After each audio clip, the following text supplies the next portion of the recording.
Here, programming to an interface really means programming to a supertype. Note that by using the term interface, I'm not explicitly referring to the Java interface, although you could use that.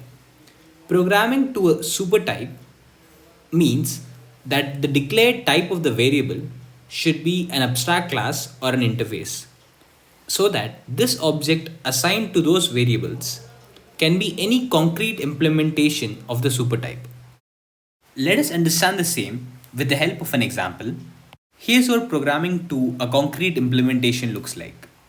When you declare the variable d as type dog, you force the code to know about this concrete implementation, and you also make it closed for extension in the future.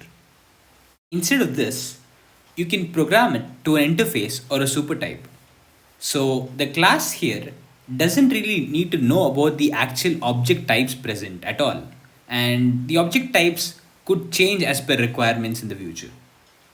So this allows you to change the concrete implementation of the objects at runtime.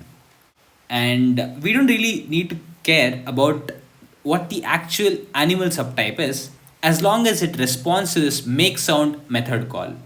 This getAnimal method could return me a dog instance, a cat instance, or who knows, a duck instance. I don't really mind. This gives us the power to exploit polymorphism.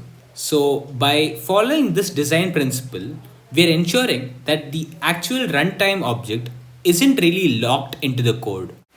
Lots of design patterns, like the strategy design pattern, etc., are based on this design principle.